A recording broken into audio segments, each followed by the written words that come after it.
Tzvetan Todorov fue un historiador y filósofo búlgaro-francés cuyos escritos sobre las categorías de otredad o de relación con el otro ponen en jaque muchos de los supuestos que aún hoy encontramos en libros de historia sobre la conquista de América.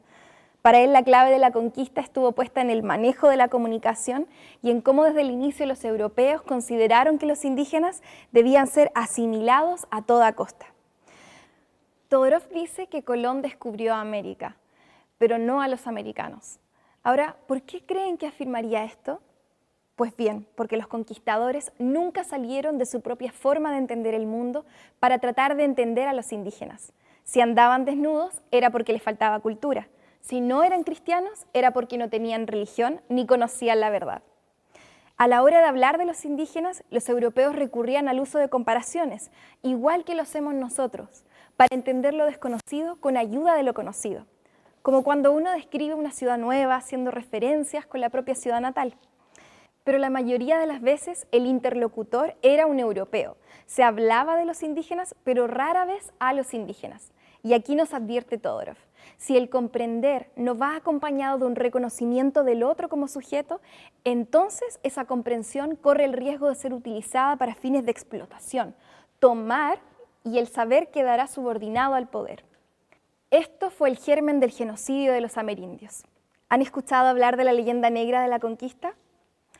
Hubo muchos que trataron de desacreditar esta visión negativa del rol de España en la conquista, diciendo que era exagerada.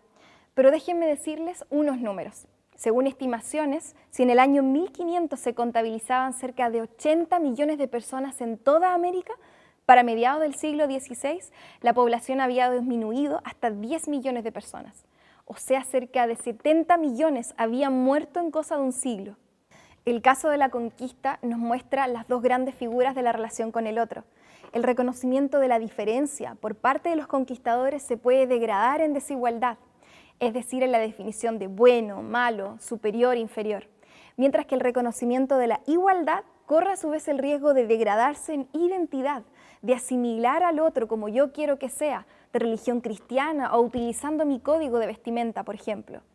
Y aquí viene el último aporte de Todorov, su tipología o modelo de las distintas relaciones con el otro. ¿De qué manera los españoles se relacionaban con los indígenas desde el juicio de valor?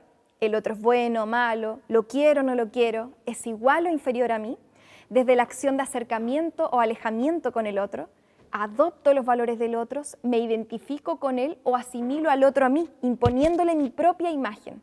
O quizás soy neutral en este sentido. Y finalmente desde el conocer o ignorar la identidad del otro, lo cual nunca es absoluto, sino que se conoce más o menos. Por ejemplo, en su vida diaria, ¿son discriminatorios con otras personas porque las consideran inferiores por ser de otro país, color o condición social? ¿Imponen a otros su forma de ver el mundo esperando cambiar al resto? ¿Qué tanto creen que conocen a sus compañeros o realmente no saben nada importante sobre ellos? La tipología de Todorov nos viene bien a todos para entender mejor la complejidad de la relación con el otro. Y somos nosotros mismos el mejor ejemplo de estudio para empezar.